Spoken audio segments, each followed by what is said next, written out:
Hello chess fans, this is Rick from Chess to Impress. In this video I will tell you the story about Bobby Fischer falling asleep during a tournament game. Yes, this really happened. It happened in 1963 in the New York State Open Championship when Fischer was playing the American Grandmaster Arthur Bisguier. Fischer wrote about this game in his book My 60 Memorable Games, one of the iconic books in chess literature, and Bisguier wrote about the incident as well in his book. In The Art of Bisguier Selected Games from 1961 to 2003, Bisguier writes, "Paired against Bobby in the New York State Open, I noticed that he was taking a long time to move.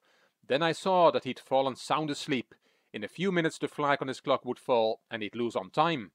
That's not the way I like to win games, tourneys or titles. So I made what some called my biggest blunder of the tournament. I awakened Fischer. Bobby yawned, made a move, punched his clock and proceeded to beat me.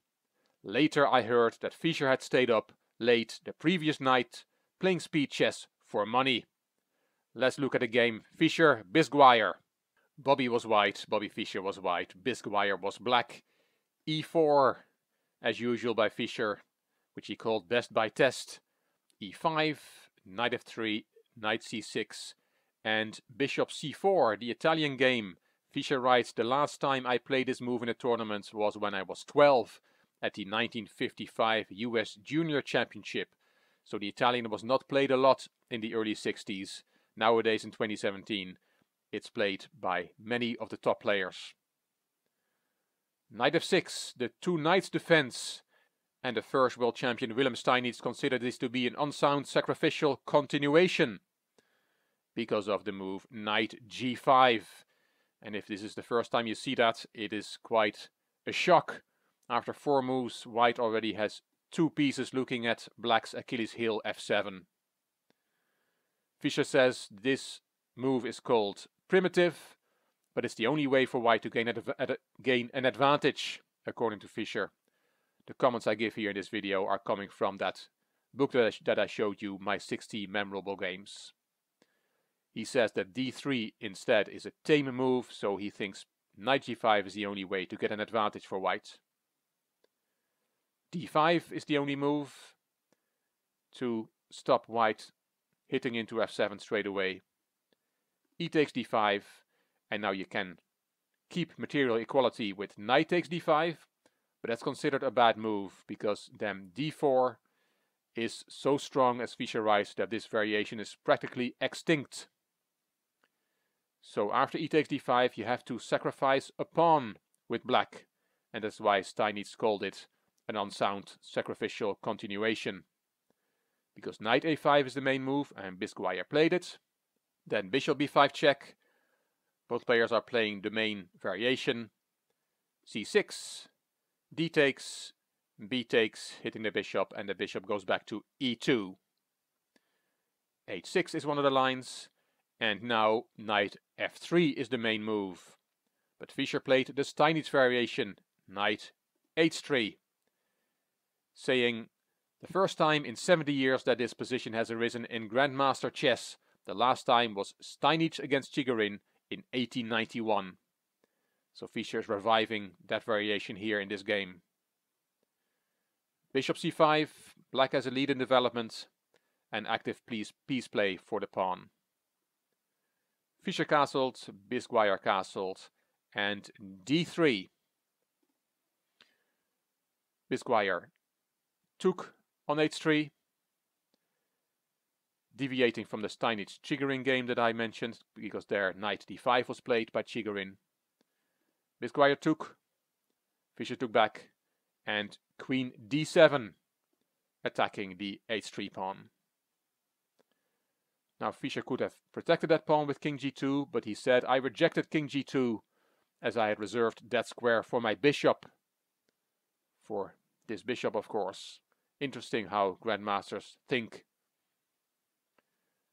After queen d7, he played bishop f3, because as said, he wanted to move that bishop to g2, and Bisguier wins his pawn back. Queen takes h3. Black has regained the pawn, but Fischer says, I have faith in my 2 bishops.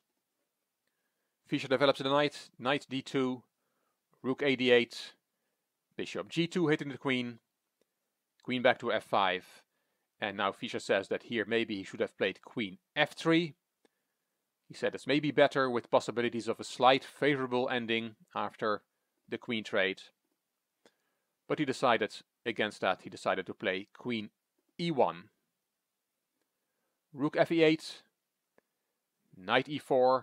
Now white is attacking both the bishop on c5 as well as the knight on a5. Two pieces are hanging, but black has a solution. He can solve both problems in one go with bishop b6. Now Fischer was worried about the maneuver knight f6 to d5 to f4, so he decided to take on f6 with check. Queen took back, king h1, and c5. Fischer says g5 is a better move here, preventing white's break with f2, f4 forever, and then by bringing his knight to h4, black could get a good game. So Fischer says this knight has to go all the way to h4, and that would be very well positioned there with pressure against white's king. Not easy to get a knight there, but the idea makes sense. Bisguy did not play g5, he played c5 and queen c3, which Fischer says serves the double purpose of preventing c4 and enforcing f4.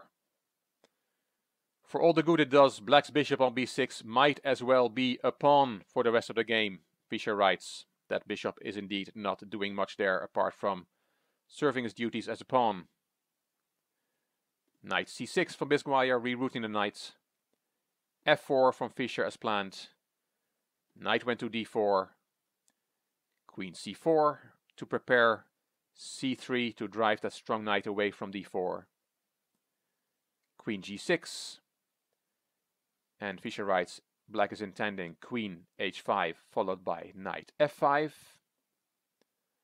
with pressure against white's king. c3 as planned, knight f5, and here Fischer took on e5. He says after bishop e4 instead, then queen h5, and he says just who has got the attack is not quite clear. So he did not like this very much for white, so he took on e5 instead. Rook took back, and now he played bishop f4, hitting the rook. He says queen f4 turns out badly. After bishop c7, bishop e4, and queen h5, and Fischer correctly judges this as being better for black. It's a very complex position. So instead of queen f4, Fischer played bishop f4, and Bisguy played rook e2. Fischer writes black is playing for an advantage, and of course for starters he is threatening mate in 1. Fischer writes that instead of rook e2 he could have played knight e3, bishop takes, rook takes, and Fischer says this is absolutely equal. But black played for an advantage with rook e2. Bishop e4, and now that mating square is covered by that same bishop, and Fischer calls this the critical position. Here black should have played rook e8 according to Fischer, threatening rook e8 takes e4, that bishop is covering the mating square on g2, and then Fischer says bishop f3 is then the best move to prevent queen h5. But Bisguy blunders. He took on b2. And the refutation was found by Fischer. If you want to look for the refutation yourself, put the video on pause. I'll give the move now. It is bishop e5. And Fischer writes, Bisguy slumped and his chest collapsed as he saw that black cannot avert the loss of a piece. The problem is that the knight on f5 is attacked twice. And it's also pinned. The knight cannot play because the bishop will then take the queen. Bisguy tried rook e8. It doesn't work, but you have to make sure you take with the correct piece. bishop takes f5 would be a blunder because of, indeed, queen g2 checkmate. Fischer did not make that mistake. He took with the rook. And after black took on e5, he took back on e5. And black, Bisquire, resigned. White is a rook up. His queen is attacked and the queen can't play because then rook e8 will be checkmate with the bishop covering the h7 square. Nice win from 20-year-old Bobby Fischer. As usual, he made it look easy. It does not say in his book or in Bisquire's book at what move he had fallen asleep, but it's still a good story. Hope you enjoyed the story, hope you enjoyed the video. If you did, please give the video a thumbs up. Please subscribe to the Chess to Impress channel. Please leave a comment, and if you like the video, it would be great if you could share it on social media. You also may want to check out my Chess to Progress channel. The link is in the description box. This is Rick from Chess to Impress. Thank you for watching.